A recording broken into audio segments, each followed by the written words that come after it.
400년 동안 과학은 하나의 조용한 합의에 따라 운영되어 왔다.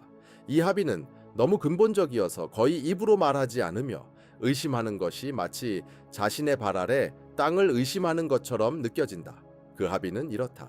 우리가 있는 곳에 특별한 점은 없다.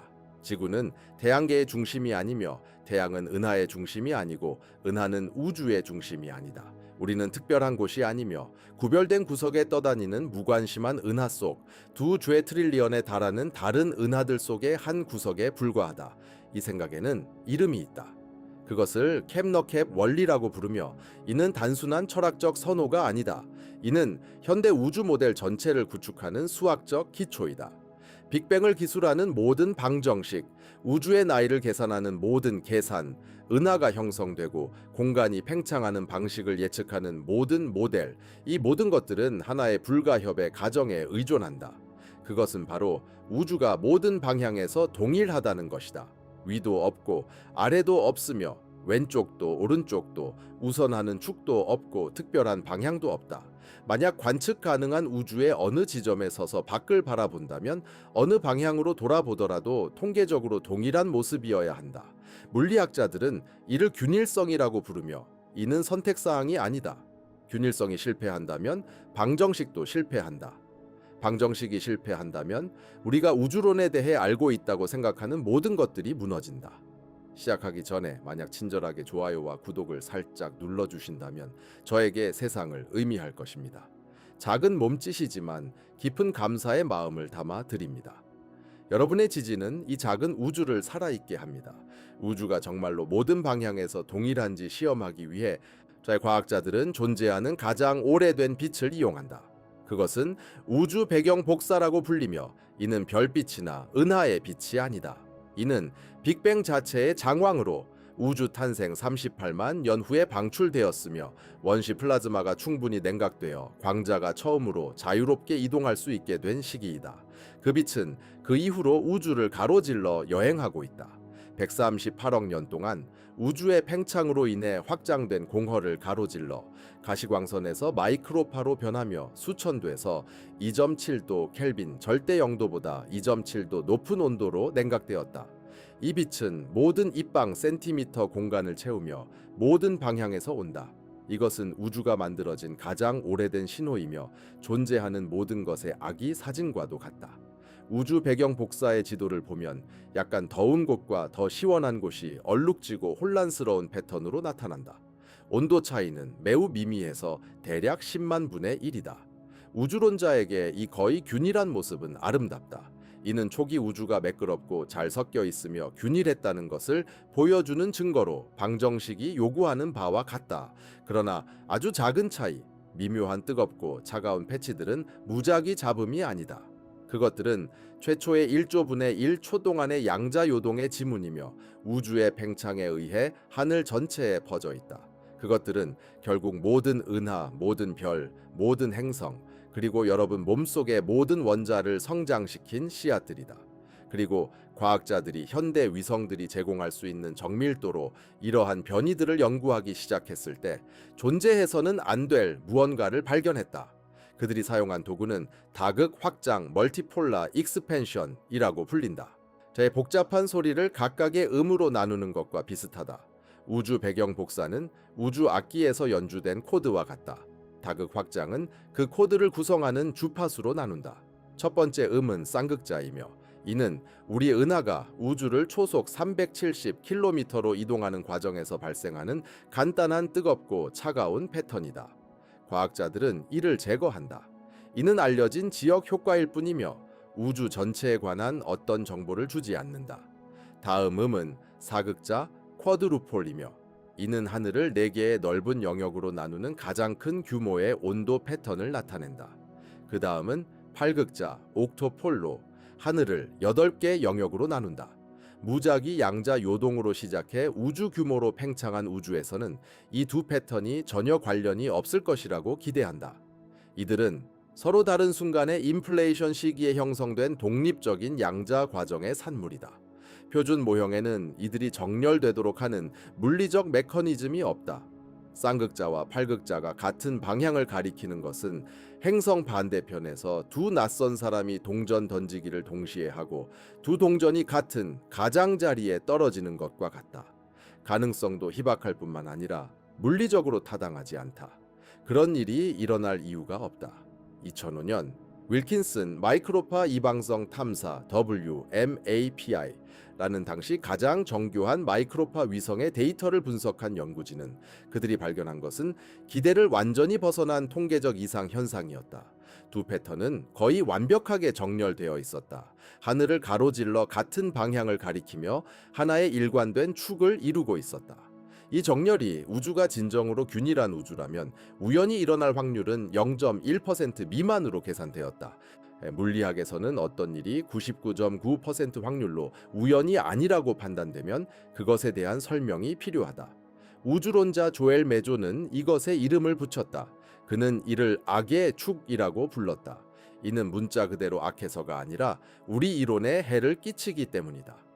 138억 년 된 우주의 가장 큰 온도 구조들이 하나의 축을 따라 정렬되어 있다면 그것은 우주에 우선하는 방향이 있다는 의미이다. 이는 균일성의 위반이며 캡너캡 원리, 즉 4세기 동안 과학이 세운 근본 가정과 틀렸을 가능성을 시사한다. 하지만 그것이 가장 나쁜 부분은 아니었다. 가장 나쁜 부분은 축이 가리키는 곳이었다. 연구진이 이 우주축을 우리 하늘의 지도에 투사했을 때 그것이 우리 태양계의 황도면과 일치한다는 것을 발견했다. 황도는 지구가 태양을 중심으로 공전하는 평면이다. 행성들이 별 주위를 돌며 그리는 평평한 원반이다. 이는 우리 우주의 작은 구석에 존재하는 지역적 특징이며 공간의 미미하고 무의미한 한 구석의 속성이다. 그리고 어떻게 된 일인지 우주에서 가장 오래된 빛 속의 가장 큰 구조물들, 거의 140억 년 전에 시작된 패턴들이 우리 태양이 존재하기도 전에, 은하가 형성되기 훨씬 전에, 지구를 구성하는 원자가 죽어가는 별들의 용광로에서 만들어지기 훨씬 전에, 우주의 오래된 빛에 새겨진 패턴들이 마치 평범한 나선 은하의 한가운데에 있는 중년 별 주위의 작은 암석 행성의 공전면과 같은 평면을 따라 정렬되어 있었다. 우주 마이크로파 배경은 빅뱅 후 38만 년 만에 새겨졌다. 그리고 우리 태양계는 92억 년 후에 형성되었다. 이 둘을 연결할 수 있는 알려진 물리 법칙은 없다. 어떤 힘이나 필드, 상호작용도 없다. 제 시간의 시작에서 나온 패턴이 또 다른 90억 년 후에 존재할 행성의 공전면과 일치하게 만들 수 있는 메커니즘은 없다. 그런데도 데이터는 바로 그것을 보여줬다. 사극과 팔극의 축이 서로 정렬했고 우리와도 일치했다. 세계에서 가장 저명한 우주론자 중 한 명인 로렌스 크라우스는 이 발견에 대해 전체 분야의 불안감을 포착하는 성명으로 반응했다. 그는 결과가 우리에게 모든 과학이 틀렸으며 우리가 우주의 중심이라는 메시지거나 아니면 단순히 데이터가 잘못되었거나 아니면 마이크로파 배경의 결과에 이상한 점이 있어서 더 큰 규모의 이론들의 문제가 있을 수도 있다고 말했다. 과학계는 이를 실수로 간주하기로 했다. 그들은 WAP 위성에 미묘한 계측기의 편향이 있다고 주장했고 우리 은하의 방사선을 데이터에서 빼내는 과정이 유령, 잔상, 즉 은하가 거의 같은 평면에 위치하기 때문에 황도와 일치하는 잔상 흔적을 남겼다고 여겼다. 더 나은 기술로 축이 사라질 것이라고 믿었다. 차세대 위성을 기다렸다. 2005년 발사된 유럽 우주국의 플랑크 미션이 그것이었다. 가장 정교한 마이크로파 검출기를 탑재했으며 더 넓은 주파수 범위와 훨씬 향상된 감도와 해상도를 자랑했다. 플랑크는 이것을 해결할 것이다. 축이 사라질 것이다. 플랑크는 케페르나움 원리를 지켜낼 것이다. 그러나 플랑크는 아무것도 구원하지 못했다. 2013년에 처음 발표된 플랑크 데이터와 이후 2015년과 2018년에 정제된 데이터에서도 축은 여전히 존재했고 4극과 8극의 정렬도 확인되었으며 황도와의 상관관계도 유지되었다. 이 이상 현상은 한 위성에서 다른 위성으로, 하나의 장비 세트에서 완전히 다른 세트로, 한 주파수 범위에서 여러 주파수 범위로 전환되면서도 생존했다. 만약 이 축이 단순히 은하의 먼지 그림자라면 주파수에 따라 다르게 보여야 했지만 그렇지 않았다. 신호는 일관되고 견고하며 재현 가능했다. 서로 다른 기술을 사용하는 거의 10년 간격으로 제작된 두 독립 위성이 동일한 것을 목격했다. 간단한 답변은 사라졌다. 편안한 설명들은 시험되었고 실패했다. 악의 축은 렌즈에 묻은 얼룩이나 불완전한 데이터 처리로 남은 유령이 아니었다. 그것은 우주의 가장 오래된 빛의 특징으로 과학계가 직면하기 싫어하는 선택지까지 확정할 만큼 높은 정밀도로 검증되었다. 즉, 우리의 통계적 방법이 아주 특정하고 전례 없는 방식으로 실패하고 있거나 아니면 우주가 우리가 400년 동안 믿어온 것과는 달리 매끄럽고 방향도 특징도 없는 공허한 공간이 아니라는 것이다. 그리고 이는 완전히 독립적인 자료들로부터 증거가 수집되기 시작하기 전의 일이었다. 은하들이 같은 방향으로 움직이기 시작하기 전이었고 블랙홀들이 같은 방식으로 회전하기 시작하기 전이었으며 악의 축이 더 이상 고립된 이상현상이 아니게 되고 우주의 구조에 짜여진 패턴의 최초 가닥처럼 보이기 시작하기 전이었다. 측정이 우리가 알고 있는 물리학을 전복시킬 위협이 될 때 과학계의 첫 반응은 흥분이나 경이로움이 아니었다. 의심이었다. 깊고 체계적이며 끈질긴 의심이었다. 과학의 역사는 오류로 판명된 이상현상들로 가득 차 있었다. 노이즈로 드러난 신호들, 혼돈 속에서 질서를 찾으려는 인간 두뇌의 강박적 필요가 만들어낸 패턴들이었다. 그래서 악의 축이 데이터에 등장했을 때 물리학계는 바로 그 행동을 했다. 그것을 제거하려고 시도한 것이다. 자, 가장 즉각적이고 직관적인 설명은 정경 오염이었다. 우주 마이크로파 배경은 가장 오래된 빛이지만 이를 보기 위해 위성들은 우리와 관측 가능한 우주의 경계 사이에 놓인 모든 것을 통과해야 한다. 그리고 가장 큰 장애물은 바로 우리의 은하이다. 은하는 조용하고 투명한 구조가 아니다. 혼란스럽고 빛나는 먼지로 가득 찬 별과 가스의 디스크로 광범위한 주파수에서 자체 방사선을 방출한다. 자기장 속에서 고속으로 회전하는 전자들이 만들어내는 신드로름 방사, 별빛에 의해 가열된 먼지 입자에서 나오는 열 방사, 이온화된 수소, 가스에서 나오는 자유자유 방사 등 모든 이 은하의 잡음이 우리와 우주 마이크로파 배경 사이에 정형에 자리 잡고 있으며 이 프로미디얼 신호를 분석하기 전에 반드시 제거해야 한다. 이 제거 과정을 지도 정리라고 부른다. 그것은 매우 정교하다. 과학자들은 여러 주파수에서 관측을 수행하여 은하 방출의 스펙트럼 특징과 우주 마이크로파 배경의 스펙트럼 특징을 구별한다. 각 유형의 오염에는 고유한 주파수 프로필이 있다. 먼지는 높은 주파수에서 가장 밝다. 신스레론 방출은 낮은 주파수에서 우위를 점한다. 우주 마이크로파 배경 자체는 모두와 다른 특정 블랙바디 스펙트럼을 가지고 있다. 여러 주파수 채널에 걸친 관측을 결합함으로써 과학자들은 은하 잡음을 제거하고 그 아래에 있는 원시 신호를 분리할 수 있다고 본다. 그러나 이 과정이 조금이라도 불완전하면 우리 은하의 구조가 정제된 지도에 누출될 수 있다. 그리고 이것이 핵심 포인트이다. 우리 은하는 대략 태양계와 같은 평면에 위치해 있다. 은하 원반과 황도면은 동일하지 않으며 이들은 약 60도 정도 기울어져 있다. 그러나 우려했던 것은 잔류 은하 오염이 우연히 황도와 상관관계를 이루는 잘못된 정렬을 만들어낼 수 있다는 점이었다. 만약 먼지 차감 후에 우리 은하 구조에 희미한 그림자가 남게 되면 그 그림자는 자연스럽게 특정 방향성을 갖게 된다. 그리고 그 방향성은 원칙적으로 우주 축을 모방할 수 있다. 이것은 심각하고 타당한 우려였다. 과학자들은 수년간 이를 검증하는 작업을 했다. 그들은 정화 방법을 다양하게 바꾸었다. 서로 다른 주파수 조합을 사용했다. 더 많은 혹은 적은 부분을 차단하는 은하 마스크를 적용하여 축이 어떻게 반응하는지 살폈다. 또한 SMIC, A, NILC, SEVM, 커맨더 같은 이름의 성분 분리 알고리즘을 이용해 결과를 검증하였다. 각 방법은 서로 다른 수학적 접근 방식을 취한다. 그럼에도 축은 모든 방법을 통해 지속되었다. 플랑크 위성이 30GHz에서 857GHz에 이르는 9개 주파수 채널에서 하늘을 관측했을 때 정렬은 전체 범위에 걸쳐 존재하였다. 만약 신호가 은하 먼지라면 30GHz와 857GHz에서 극명하게 달라 보여야 했지만 그렇지 않았다. 축의 스펙트럼 행동은 우주론적 신호와 일치했고 정형 잡음의 흔적이 아니었다. 두 번째 검증 방법은 운동 사중극이었다. 우리 태양계는 정지한 상태가 아니며 우주 마이크로파 배경에 비해 약 370km/초의 속도로 공간을 이동하고 있다. 이 움직임이 쌍극을 만든다. 한쪽은 뜨겁고 다른 쪽은 차가운 대규모 패턴이다. 이것이 과학자들이 원시 데이터를 처리하기 전에 먼저 제거하는 첫 번째 요소이다.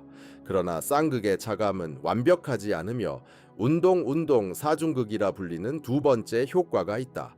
저희는 움직임과 원시 신호 간의 상호작용으로 인해 고차 다극의 작은 왜곡이 생기는 현상이다. 만약 운동에 대한 보정이 수학적으로 완벽하지 않다면 이 작은 방향성 편향이 사중극이나 팔극에 새어 들어가 인위적인 정렬을 유도할 수 있다. 과학자들은 이 역시 검증하였다. 쌍극 차감의 매개 변수를 조정했고 운동 기여도를 점점 정밀하게 모델링했으며 수천 개의 무작위 우주를 시뮬레이션하여 같은 차감 과정을 반복하며 잘못된 정렬이 얼마나 자주 발생하는지 관찰하였다. 그 결과는 명확했다.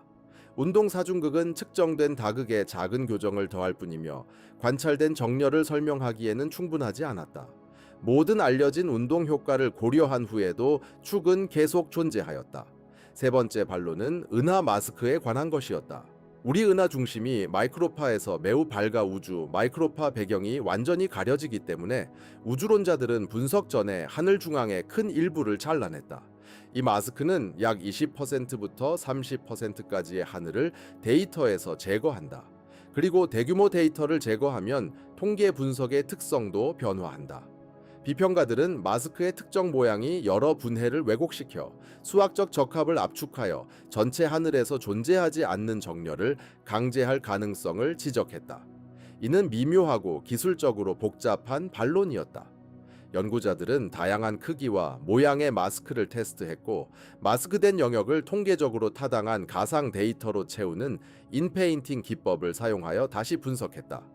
또한 결측 데이터를 확률적으로 고려하는 베이시안 재구성 방법을 통해 전체 하늘에서 다중 분해를 수행하였다. 방법에 따라 약간의 차이는 있었지만 핵심 발견은 견고했다. 수중극과 팔극 간의 정렬은 마스크의 영향이 아니었으며 저의 마스크 처리 방법에 상관없이 존재하였다.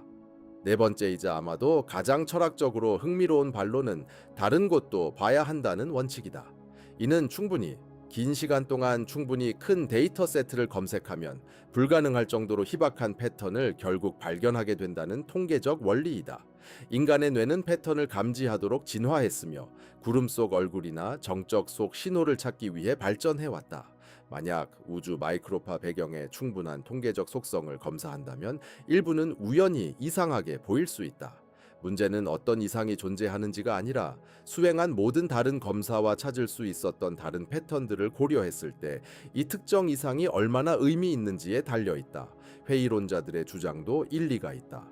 만약 축이 황도 대신 은하 북극과 정렬되었다면 우리는 여전히 그것을 이상하게 여겼을 것이다. 만약 그것이 처녀자리군이나 큰 유인자와 정렬되었다면 논문을 썼을 것이다.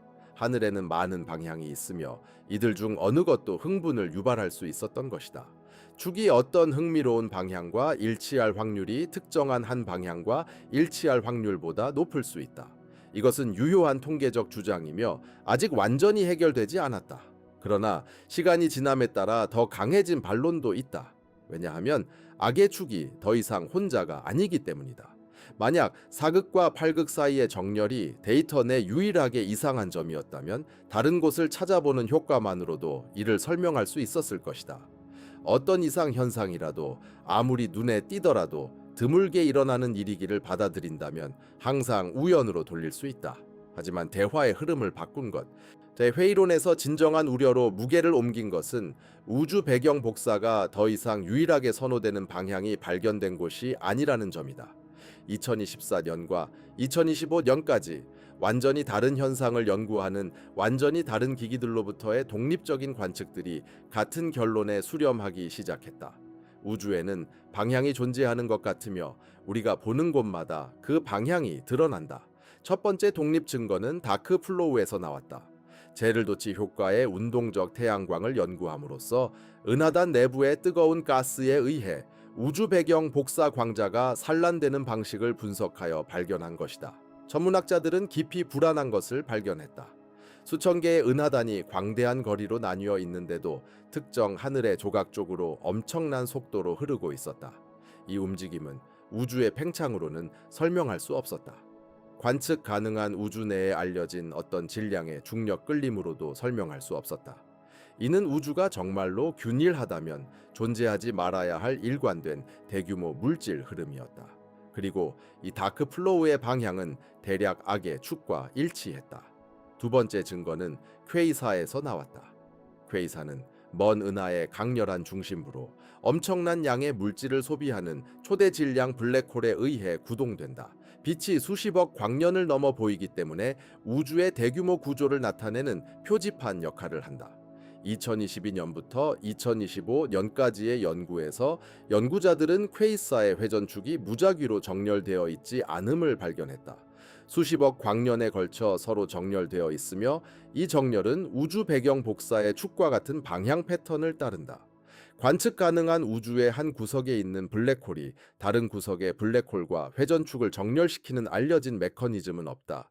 이 만약 둘이 동일한 근본 구조의 영향을 받지 않는다면 말이다. 우주 그 자체에 입자가 있거나 질감이 있거나 탄생 순간에 새겨졌으며 이후 계속 존재하는 방향이 있다면 이야기는 달라진다. 가장 오래된 빛의 온도에, 은하단의 움직임에, 존재하는 가장 강력한 물체들의 회전에 그것이 새겨져 있다. CMBB 데이터, 다크플로우 데이터, 퀘이사 정렬 데이터를 함께 고려할 때 이 세 가지가 무작위로 같은 방향을 가리킬 확률은 거의 0에 가까워진다. 이것은 과학자들이 말하는 다중 메시저 신호다. 이제 더 이상 하나의 이상 현상이 한 위성의 지도에만 나타나는 것이 아니다. 이는 초기 우주의 온도, 현대 은하단의 움직임, 고대 블랙홀의 방향성에 일관되게 드러나는 방향성 편향이다. 세 개의 독립된 메시저, 세 개의 독립된 기기, 세 개의 우주 역사적 시점이 모두 같은 방향을 가리킨다. 이 우연이 너무 커서 무시할 수 없게 되었다. 그리고 이제 더 이상 축이 진짜인지 아닌지의 문제가 아니다. 그 의미가 무엇인지의 문제다. 악의 축은 고립되어 존재하지 않는다. 그것은 완벽한 벽의 균열 하나가 아니다. 지난 20년 동안 현대 우주론 전반에 등장한 여러 균열 중 하나일 뿐이다. 각각은 혼자서 무시하기에 충분히 작지만 함께 모여 점점 무시하기 어려운 패턴을 형성하고 있다. 표준 우주론 모델인 람다시 DM은 우주의 대규모 행동을 설명하는데 가장 성공적인 과학적 모델이다. 그것은 우주 배경 복사를 놀라우리만치 정확하게 예측해냈다. 수십억 광년에 걸친 은하 분포를 설명했다. 우주의 가속 팽창과 빅뱅 직후 최초 몇 분 동안 생성된 수소와 헬륨의 비율을 설명한다. 그러나 이는 가정 위에 세워진 것이며 그 가정들은 정밀한 관측으로도 밀어내기 어려운 균열을 드러내기 시작했다. 가장 유명한 균열은 허블 긴장이다. 수년간 과학자들은 우주의 팽창률을 두 가지 근본적으로 다른 방법으로 측정해왔다. 그러나 두 방법은 일치하지 않는다. 첫 번째 방법은 우주 배경 복사를 이용한다. 우주의 가장 오래된 빛의 패턴을 분석하고 람다시 DM의 방정식을 통해 계산함으로써 오늘날 우주가 얼마나 빨리 팽창하는지 추정한다. 그 결과는 약 67.4km 초당 메가파섹이다. 두 번째 방법은 근처 물체의 거리와 속도를 측정하는 우주 거리 사다리를 이용한다. 세페이드 변수별, 1A 초신성, 은하 등을 단계별로 교정하여 거리와 속도를 측정한다. 이를 통해 현재 우주의 팽창 속도를 직접 관측할 수 있다. 그 결과는 약 73.5km 초당 메가파섹이다. 차이는 약 9% 정도다. 수년간 우주론자들은 이것이 측정 오류라고 기대했다. 한 팀이 기기를 오캘리브레이션 했거나 초신성 데이터에 체계적인 편향이 있거나 세페이드 변수들이 우리가 생각했던 만큼 신뢰할 만하지 않다고 생각했다. 그러나 2026년 현재 이 차이는 더 벌어지고 있다. 모든 새로운 측정, 모든 정제된 교정, 모든 독립적인 교차 검증이 오히려 두 숫자를 더 멀어지게 만들었을 뿐입니다. 허블 긴장 문제는 더 이상 불일치가 아니라 위기입니다. 그리고 여기서 악의 축이 단순한 마이크로파 지도상의 이상 현상, 그 이상이 되는 이유가 드러납니다. 왜냐하면 점점 더 많은 이론적 연구들이 허블 긴장과 악의 축이 같은 근본적인 문제의 증상일 수 있음을 시사하기 때문입니다. 그 연결은 우아하면서도 충격적입니다. 람다시 DM은 우주가 균일하다고 가정합니다. 모든 방향에서 팽창 속도가 같다고 가정합니다. 그러나 우주에 특정한 방향이 있다면, 만약 공간 자체에 결이 있다면 팽창 속도는 균일하지 않을 것입니다. 측정하는 방향에 따라 달라질 수 있습니다. 우리가 우주 어느 한 구역에 위치해 있어 평균과 약간 다르게 팽창하고 있거나 전체를 대표하지 않는 축을 따라 팽창을 측정하고 있다면 우리의 수치는 절대 일치하지 않을 것입니다. 전체 하늘을 평균하는 우주 마이크로파 배경 방법은 한 가지 답을 줄 것이고, 특정 시선 방향으로 물체를 측정하는 거리 사다리 방법은 또 다른 답을 줄 것입니다. 악의 축은 방향성 증거이고 허블 긴장은 속도에 관한 증거입니다. 함께 이들은 람다시 DM이 요구하는 매끄럽고 균일한 균일적 구체가 아닌 우주를 가리키고 있습니다. 이것은 악의 축이 내포하는 가장 불편한 의미, 즉 케퍼니크 원리의 잠재적 붕괴와 직면하게 합니다. 4세기 동안 과학은 인류를 중심에서 점진적으로 제거하는 방식으로 발전해 왔습니다. 케퍼니크는 우리를 태양계의 중심에서 멀어지게 했고, 갈릴러는 그것을 확증했으며, 케플러는 이를 다듬었고, 뉴턴은 일반화했습니다. 허블은 우리 은하가 수십억 개 중 하나임을 보여주었고, 우주 마이크로파 배경은 우주가 모든 방향에서 동일하게 보인다는 것을 보여주었습니다. 한 걸음씩 발견 하나하나가 쌓이면서 우리 위치가 전혀 특별하지 않은 우주 그림을 만들어 왔습니다. 중심이 아니고 특별한 곳도 아니며 별다른 곳도 없습니다. 그러나 악의 축은 이 경로를 뒤집어 놓으려 합니다. 그것이 우리가 우주의 중심이라고 말하는 것이 아니라는 이유 때문이 아닙니다. 데이터가 그렇게 말하지 않기 때문입니다. 그러나 우주의 방향이 있고 그 방향이 태양계와 상관관계가 있는 것처럼 보인다는 점입니다. 만약 그렇다면 우리의 위치는 우연이 아니고 일반적이지도 않으며 어떤 현재의 이론도 설명할 수 없는 방식으로 우주의 대규모 구조와 연결되어 있습니다. 일부 이론가들은 우리가 약간 덜 밀집된 공간, 즉 주변보다 밀도가 낮은 거대한 우주 공허 지역 근처에 위치해 있을 가능성을 제안합니다. 이 시나리오에서 축은 전체 우주의 특성이 아니라 우리 주변 점일도 지역을 통과하는 빛이 어떻게 이동하는지에 따른 결과입니다. 공허를 통과하는 빛은 평균 밀도 공간을 통과하는 빛과 다르게 영향을 받습니다. 그 공허는 우주 마이크로파 배경에서 방향성 편향을 만들어내어 우주축과 유사한 패턴을 형성할 수 있습니다. 이 설명은 가장 큰 규모에서도 케퍼니크 원리를 유지하면서 이상 현상을 지역적 효과로 설명합니다. 그러나 그 자체의 비용도 따릅니다. 우리가 공허에 산다면 우리가 측정하는 국지적 팽창 속도는 우주 마이크로파 배경이 측정하는 팽창 속도와 다를 수 있습니다. 이것이 허블 긴장을 설명할 수 있지만, 동시에 우리가 지구에서 관측하는 것이 보편적 진리가 아니라 특별한 사례임을 의미합니다. 우리가 지금까지 한 모든 우주론적 측정, 우주의 나이, 구성, 운명에 대한 모든 결론은 우리 위치에 맞게 재조정되어야 할 것입니다. 물리 법칙은 어디서나 동일하겠지만 관측 결과는 그렇지 않을 수 있습니다. 훨씬 더 근본적인 가능성도 있습니다. 2025년의 시뮬레이션은 우주가 비평면적이고 무한하지 않으며 평평하지 않고 유한하며 도넛 모양인 3차원 토러스처럼 감겨 있다고 가정할 때 악의 축을 거의 완벽하게 재현할 수 있음을 보여주었습니다. 토러스형 우주에서는 공간이 유한하지만 끝이 없으며 어느 한 방향으로 멀리 여행하면 결국 시작점으로 돌아오게 됩니다. 이 감김은 특정한 방향성을 만들어냅니다. 만약 토러스의 한 차원이 다른 차원보다 더 좁다면 우주 마이크로파 배경의 가장 큰 온도 변화는 자연스럽게 가장 긴 축을 따라 정렬될 것입니다. 빅뱅에서 오는 빛이 여러 경로를 통해 우리에게 도달하며 우주의 형태를 울리면서 사극과 팔극 간의 상관관계를 형성하여 악의 축과 정확히 같은 패턴을 만들어낼 수 있습니다. 이 설명의 아름다움은 우리가 특별한 위치에 있지 않아도 된다는 점입니다. 축은 우주 어디서든 어떤 관측자에게나 존재할 것이며 케퍼니크 원리도 유지됩니다. 그러나 우주의 형상은 변화합니다. 더 이상 람다시 DM이 가정하는 무한 평평하고 특징 없는 공허가 아니며 기하학적으로 복잡하고 구조화된 유한한 공간입니다. 그리고 가장 깊은 층위의 근본을 흔드는 가능성도 있습니다. 1세기 이상 일반 상대성 이론은 공간의 기하학을 리만 기하학으로 설명해 왔으며, 이 수학적 틀은 공간의 속성이 보는 방향과 관계없이 같다고 가정합니다. 그러나 더 일반적인 틀인 핀슬러 기하학이 존재합니다. 핀슬러 우주론에서는 우주의 구조가 비등방적일 수 있습니다. 빛의 속도, 중력의 세기, 거리 측정 방식 모두가 관측자의 방향에 따라 미묘하게 달라질 수 있습니다. 핀슬러 우주에서는 악의 축이 이상 현상이 아니며 공간의 근본적 구조의 자연스러운 결과입니다.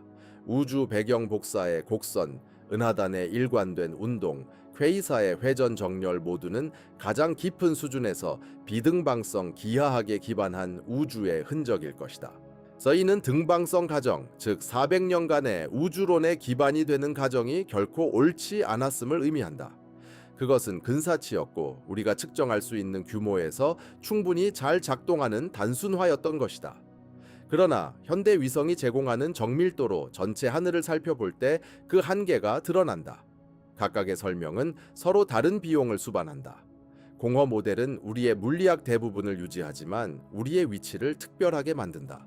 토이달 모델은 우리의 위치를 유지하지만 우주의 모양을 바꾼다. 지느러미 모델은 모양을 유지하지만 물리 법칙 자체를 변화시킨다. 어느 것도 변하지 않으며 어느 것도 람다시 dm을 그대로 유지하지 못하며 어느 것도 배제되지 않았다. 표준 우주론 모델은 시계가 잘못된 시간을 보여주는 것처럼 틀린 것이 아니다. 지도가 평평한 지구를 묘사할 때 틀린 것과 같다. 지도는 작은 규모에서는 완벽하게 작동한다. 집에서 가게까지 오류 없이 이동할 수 있다. 하지만 충분히 멀리 확장하거나 한계까지 밀어붙이면 왜곡이 무시할 수 없게 된다. 악의 축은 바로 그 왜곡이다. 허블 긴장도, 어둠의 흐름도, 퀘이사의 정렬도 모두 왜곡이다. 모두가 같은 말을 하고 있다. 지도가 현실이 아니며 현실은 지도가 허용하는 것보다 훨씬 더 이상하다. 모든 과학혁명의 역사에는 오래된 틀이 명백히 실패했지만 새로운 틀이 아직 도래하지 않은 순간이 있다. 그것은 불편한 시기, 데이터가 방정식이 수용할 수 없는 무언가를 말하는 곳이다. 관측이 이론과 모순되지만 대체 이론이 존재하지 않는 곳이다. 우리는 지금 바로 그 순간에 있다. 악의 축, 허블 긴장, 어둠의 흐름, 퀘이사의 정렬 모두 람다시 DM 모델이 불완전하다는 것을 보여주고 있다. 하지만 불완전하다고 해서 틀린 것은 아니며 그것을 대체하려면 오래된 틀에 대한 증거 이상이 필요하다. 모든 것을 설명할 수 있는 새 아이디어가 필요하며 그 새 아이디어는 기존 모델이 설명한 것과 설명할 수 없는 것까지 모두 포함해야 한다. 여러 후보들이 등장했으며 그중 어느 것도 확립되지 않았다. 모두 매우 특별하다. 가장 보수적인 제안조차 새로운 물리학을 요구하지 않는다. 그것은 새로운 모양을 요구한다. 표준 모델은 우주가 공간적으로 무한하며 기하학적으로 평평하다고 가정한다. 이것은 우주가 무한임을 증명했기 때문이 아니라 우주 배경 복사 데이터가 우리의 측정 정밀도 내에서 평평함과 일치하기 때문일 뿐이다. 그러나 일치한다는 것과 증명한다는 것은 다르다. 우주는 아주 약간 곡률이 있을 수도 있고 평평하면서 유한할 수도 있으며 현재의 기기로는 차이를 알 수 없을 것이다. 만약 우주가 유한하며 특정 토폴로기를 갖고 있다면 그 모양은 빛이 어떻게 이동하는지에 영향을 미친다. 가장 간단한 비자명한 토폴로지는 세 개의 토우아스 토로이드이다. 정육면체의 맞은편 면을 연결하는 것을 상상해보라. 위쪽으로 나가면 아래쪽으로 다시 들어오고 왼쪽으로 나가면 오른쪽으로 다시 들어온다. 그 결과는 경계가 없는 유한한 공간이다. 벽에 부딪히지 않고 영원히 여행할 수 있지만 결국 같은 영역을 다시 지나게 된다. 토이달 우주에서는 우주 배경 복사가 토폴로지의 흔적을 남길 것이다. 빅뱅에서 온 빛은 여러 경로를 통해 어떤 관측자에게 도달하며 유한한 공간을 둘러싸고 다른 방향에서 다른 시간에 도달한다. 이것은 하늘 반대편의 온도 패턴 사이의 상관관계를 만들어낸다. 우주의 크기보다 긴 파장보다 큰 파동은 존재할 수 없기 때문에 가장 큰 규모의 변동성을 억제한다. 그리고 토우아스가 완벽하게 대칭이 아니면 특정 축이 형성된다. 한 차원이 다른 차원보다 짧으면 4극과 8극이 가장 긴 차원에 맞춰 정렬될 것이다. 2025년에 발표된 최근 시뮬레이션은 세계의 토와스 모델이 관측된 4극, 8극 정렬을 놀라울 정도로 정밀하게 재현할 수 있음을 보여주었다. 이 프레임워크에서의 악의 축은 이상이 아니다. 이는 우주의 모양이 가장 오래된 빛 속에서 드러나는 신호인 것이다. 그 함의는 엄청나다. 만약 우주가 토우아스라면 유한하다. 크기가 있다. 원칙적으로 측정 가능한 차원들이 존재한다. 우주의 크기에 대한 질문에는 답이 있다. 무한하지 않으며 알 수 없지도 않고 특정 숫자가 있다. 토우아스의 가장 작은 차원의 직경이 이상 현상의 규모를 결정한다. 현재의 추정에 따르면 우주 배경 복사의 큰 각 상관관성 억제에서 볼 때 만약 우주가 토우아스라면 그 가장 작은 차원은 관측 가능한 우주의 직경 정도일 수 있다. 우리는 우리가 볼 수 있는 것보다 겨우 조금 더 큰 우주에 살고 있을지도 모른다. 그 끝이 무한히 멀지 않고 바로 지평선 너머에 있으며 138억 년 동안 우리가 바라보아온 기하학 속에 감싸여 있다는 것이다. 그러나 답이 모양이 아니라면 더 근본적인 무언가일 수도 있다. 일반 상대성 이론은 중력을 시공간의 곡률로 기술한다. 그것이 사용하는 수학적 언어는 레만 기하학으로 19세기에 개발된 프레임워크로서 공간이 국지적으로 등방성을 갖는다고 가정한다. 모든 점에서 기하학은 모든 방향에서 동일하게 보인다. 빛의 속도도 중력의 세기도 모두 같다. 규칙은 어떤 방향을 향하느냐에 따라 달라지지 않는다. 피네르 기하학은 이 가정을 제거한다. 공간의 특성이 방향에 따라 달라질 수 있도록 하는 일반화된 레만 기하학이다. 핀슬러리안 우주에서는 진공 자체에도 입자가 존재한다. 한 축을 따라 이동하는 빛은 다른 축을 따라 이동하는 빛과 미묘하게 다르게 행동할 수 있다. 중력은 한 방향에서 다른 방향보다 약간 더 강할 수도 있다. 거리의 정의 자체가 방향에 따라 달라질 것이다. 이것은 급진적으로 들리지만 핀슬러 기하학은 새로운 것이 아니다. 이는 1918년 폴 핀슬러가 아인슈타인의 일반 상대성 이론 출판 후 3년 만에 개발한 것이다. 수학자들에 의해 100년 넘게 연구되어 왔다. 새롭게 느껴지는 것은 관측 데이터가 이를 요구하고 있다는 깨달음이다. 만약 우주 배경 복사가 특정 축을 갖고 있다면, 만약 은하단들이 특정 방향으로 흐르고 있다면, 만약 퀘이사 회전이 특정 방향으로 정렬되어 있다면, 그러면 기하학적 틀 내에서 가장 간단한 설명은 시공간이 리만 기하학이 아니라 핀슬러 기하학이라는 점일 것이다. 우리가 데이터에서 보는 입자는 진공의 입자다. 악의 축은 공간에 새겨진 패턴이 아니다. 그것은 공간의 성질이다. 이것이 물리학에 미치는 영향은 매우 클 것이다. 일반 상대성 이론의 모든 방정식은 일반화되어야 한다. 우주의 팽창을 설명하는 프리드만 방정식은 방향성을 갖는 항목을 포함하게 될 것이다. 중력파, 블랙홀 병합, 대규모 구조 형성에 대한 예측도 방향에 따라 약간씩 달라질 것이다. 허블 팽창 문제도 자연스럽게 해결될 수 있는데 이는 팽창률이 등방성이 아니기 때문이다.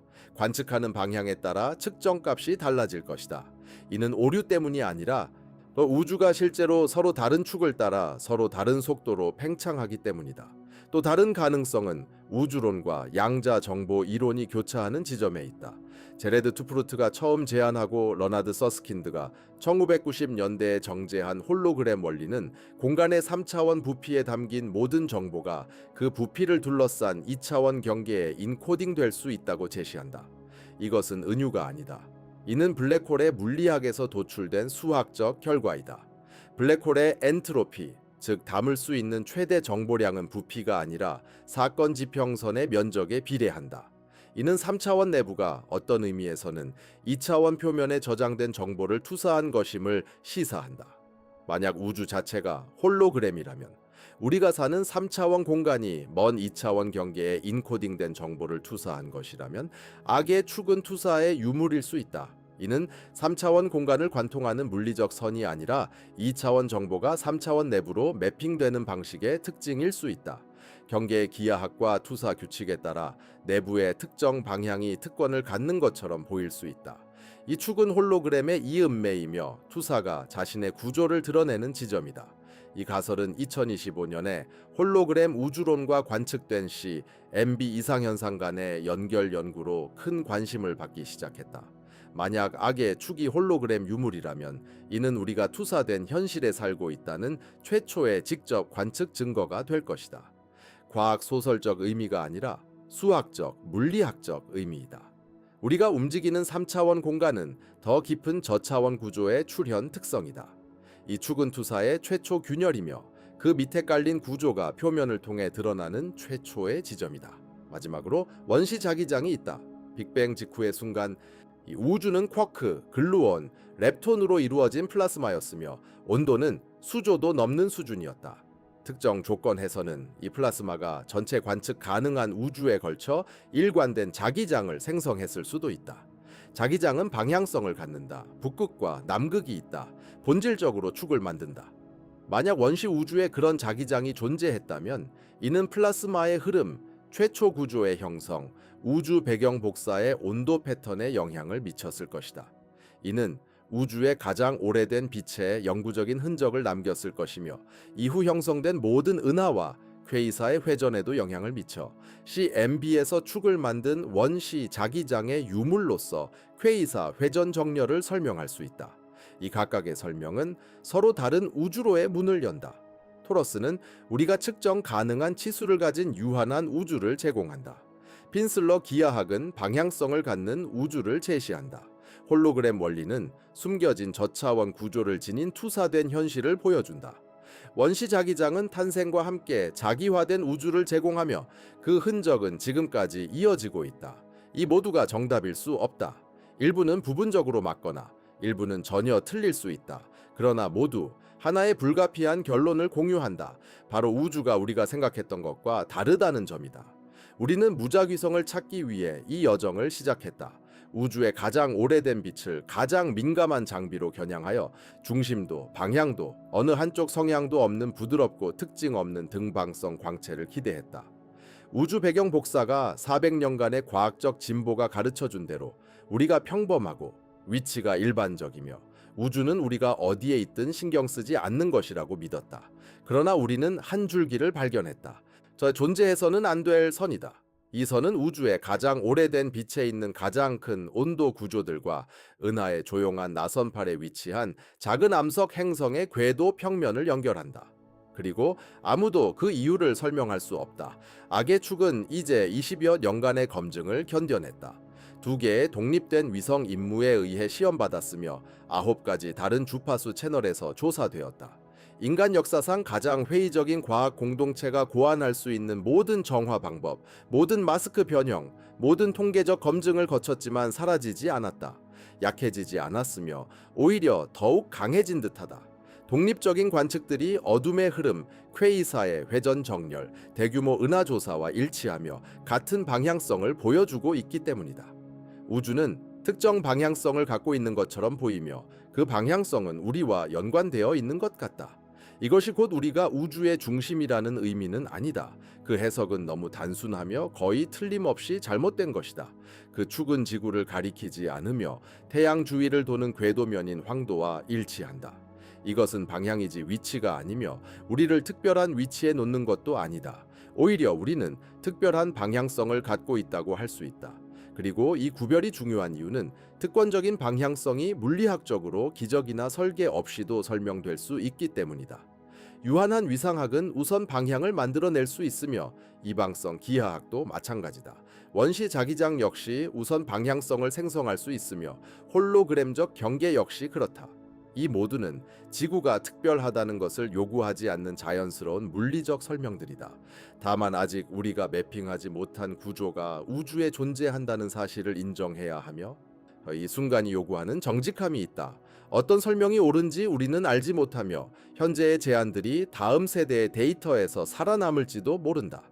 일본 우주항공연구개발기구 JAXA와 유럽 우주국 ESA의 공동 임무인 라이트버드 위성은 전례 없는 민감도로 우주 마이크로파 배경의 평광을 매핑하기 위해 설계되었다. 주된 목표는 우주 팽창 이론을 확증하고 우주가 급속히 팽창하기 시작한 에너지 규모를 드러낼 희미한 비모드 평광 신호인 것이다. 하지만 라이트버드는 또한 지금까지 제작된 가장 깨끗한 대규모 시 MB 평광 맵을 제공할 것이다. 만약 악의 축이 원초적 우주의 실제 물리적 특징이라면 이것은 온도 데이터와 동일한 선명도로 평광 데이터에서도 나타나야 한다. 만약 그렇다면 논쟁은 사실상 종결이다. 그 축은 진짜이며 우주는 이방적이고 가장 단순한 형태의 카페르나크 원리가 폐기된다. 칠레 아타카마 사막에 위치한 지상 기반의 코스모그래피 망원경인 사이먼스 오버서베이토리는 이 질문에 직접적으로 영향을 미치는 또 다른 도구이다. 6만 개 이상의 초전도 검출기로 구성된 이 관측소는 작은 및 중간 크기의 각도 스케일에서 CMB 온도와 편광을 현재보다 훨씬 정밀하게 측정할 것이다. 또한 악의 축, 반구 대칭성, 억제된 사극광을 포함한 대규모 이상 현상에 대한 새로운 제약 조건을 제공하기 위해 CMB 데이터와 은하 조사, 중력 렌즈 맵을 교차 분석할 예정이다. 만약 이 이상 현상들이 이 모든 독립된 데이터 세트에서 지속된다면 새로운 물리학의 필요성은 더욱 뚜렷해진다. 그리고 다음 세대의 관측을 통해 진상 규명이 이루어질 시 NBS사가 있다. 과이 차세대 지상 실험은 50만 개 이상의 검출기를 여러 곳에 배치하여 표준 모델을 거의 완벽하게 검증하거나 그 틈을 드러내는 것을 목표로 한다. 예상 민감도는 대부분의 이론적 설명을 검증하거나 배제할 수 있을 만큼 충분하다. 토우러스 위상학, 핀스 기하학, 원시 자기장 모두 CNBS사가 시험할 수 있는 편광 패턴에 대해 구체적인 예측을 내놓고 있다.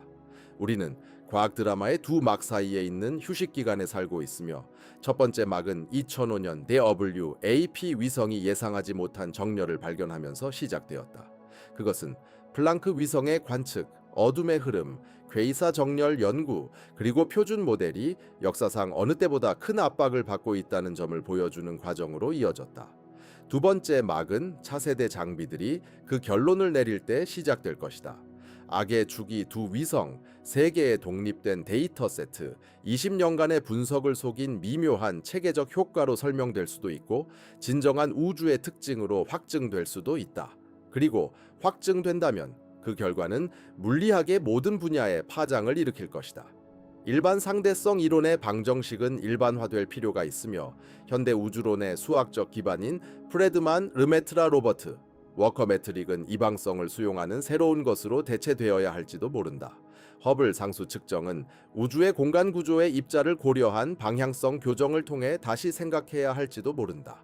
우주 배경의 통계적 특성을 예측하는 인플레이션 이론 역시 우주에 우선하는 방향성을 갖도록 수정될 필요가 있다.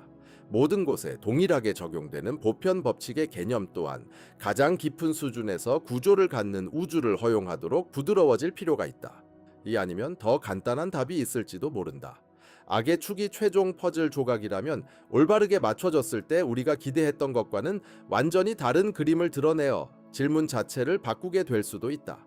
우리는 우주가 모든 방향에서 동일한지 묻고 있었지만 사실은 왜 우리가 그럴 것이라고 가정했는지에 대한 진짜 질문일지도 모른다. 대칭성은 아름답고 등방성은 우아하며 균일성은 수학적으로 편리하다. 하지만 우주는 아름답거나 우아하거나 편리할 의무가 없다.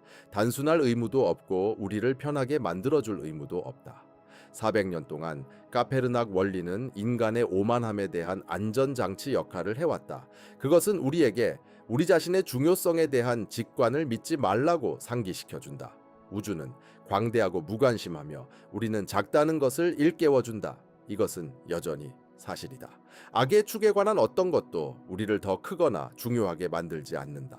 그것이 우주가 우리를 신경 쓰게 만들지도 않는다. 그러나 그것은 우리가 살고 있는 우주가 우리가 상상했던 무특징의 공허가 아닐 수도 있다는 의미일지도 모른다. 그것은 형태를 가지고 있고 방향이 있으며 탄생 순간에 설정된 입자와 같은 결이 있을지도 모른다.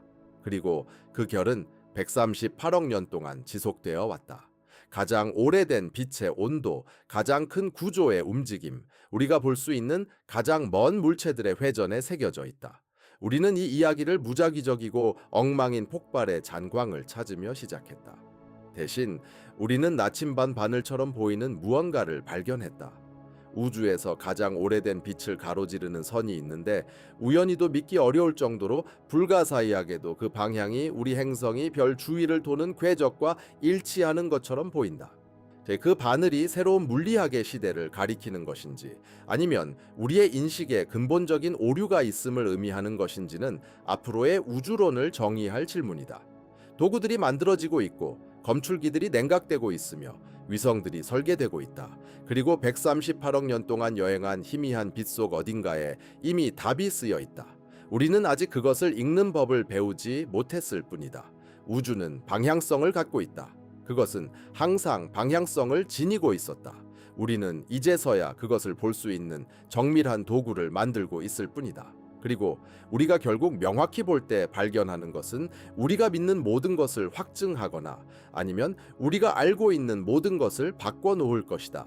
두 가지 가능성 모두 현실이다. 그것이 바로 가장자리에서의 과학의 본질이다.